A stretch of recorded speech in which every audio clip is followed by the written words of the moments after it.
Viral di media sosial cuplikan video Menteri Keuangan Sri Mulyani Indrawati yang mengatakan guru sebagai beban negara. Menanggapi hal itu, Sri Mulyani memberikan klarifikasi melalui unggahan Instagram pribadinya yang menegaskan potongan video tersebut adalah hoax atau rekayasa. Guru itu beban negara. Inilah video viral Menteri Keuangan Sri Mulyani Indrawati yang menyatakan guru sebagai beban negara.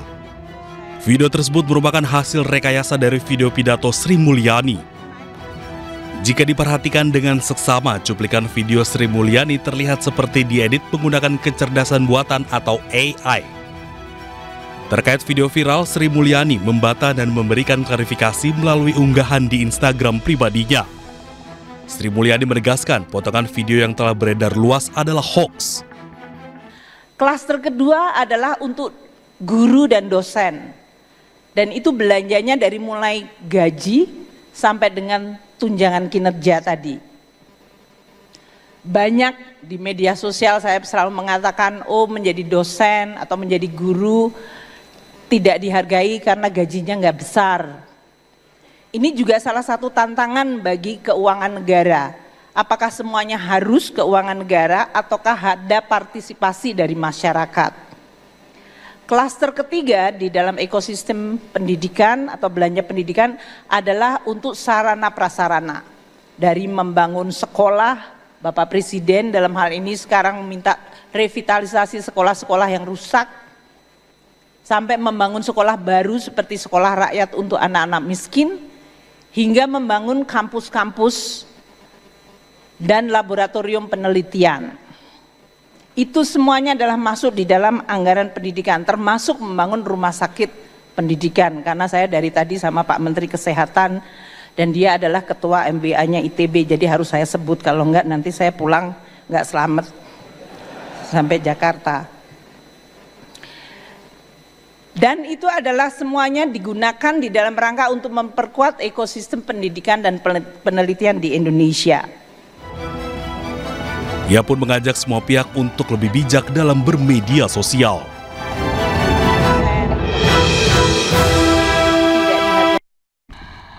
Kita ke informasi lain, pemirsa. Di tengah panasnya polemik penggunaan musik di ruang komersial, sejumlah musisi tanah air menggratiskan musik ciptaan mereka. Jika beberapa waktu lalu ada Ahmad Dhani dan Charly Van Houten, kini giliran Pasha Ungu yang menggratiskan lagu bandnya.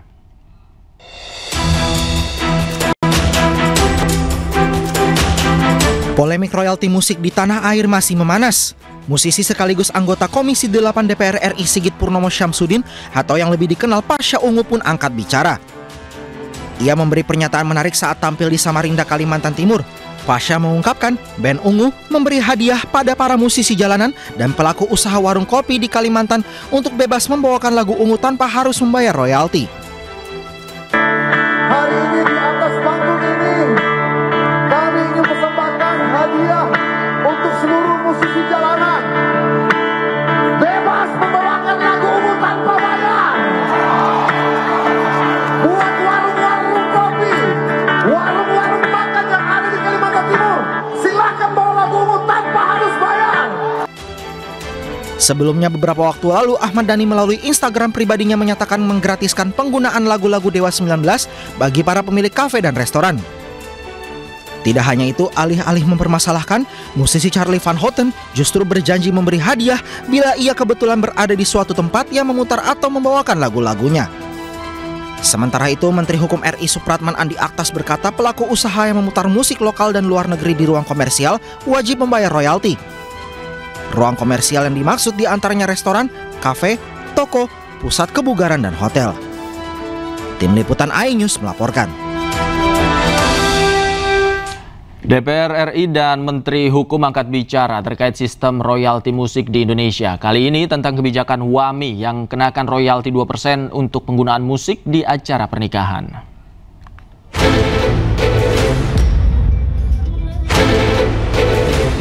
Menteri Hukum RI Supratman Andi Aktas memastikan pemutaran musik dan lagu di ruang non-komersial seperti acara pernikahan atau hajatan tidak dikenakan kewajiban royalti. Menurut Menkum, pemutaran musik di acara pernikahan tidak untuk dikomersilkan. Kondisi itu berbeda dengan kafe maupun restoran. Senada dengan Menkum, Ketua Komisi 13 DPR RI Willy Aditya juga tidak setuju jika musik di acara pernikahan dikenakan royalti.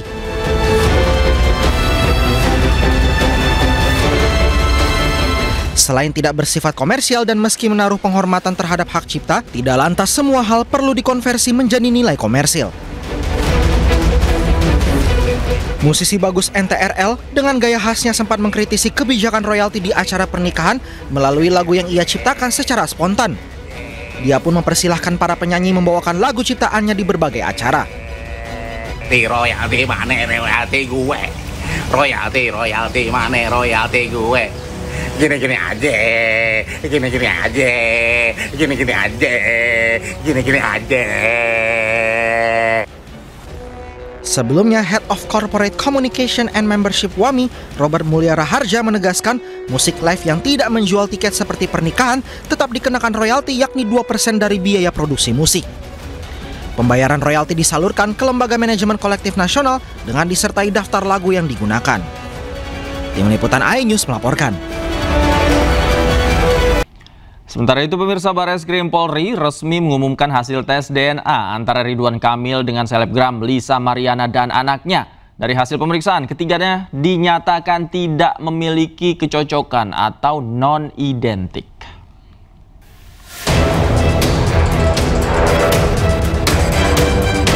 Teka-teki siapa ayah kandung anak selebgram Lisa Mariana yang disebut hasil hubungannya dengan mantan Gubernur Jawa Barat Ridwan Kamil terjawab sudah.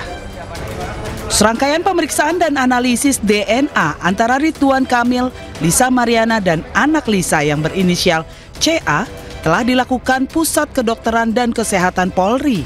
Hasil tes DNA menunjukkan CA bukan anak biologis RK. Tes DNA ini dilakukan terkait dugaan pencemaran nama baik yang dilaporkan oleh RK terhadap Lisa. Sebelumnya Lisa menuduh bahwa RK merupakan ayah dari anaknya. Bahwa pada tanggal 20 Agustus 2025, yaitu hari ini, Biro Labdokes Pusdokes Polri telah menyerahkan hasil pemeriksaan DNA kepada penyidik.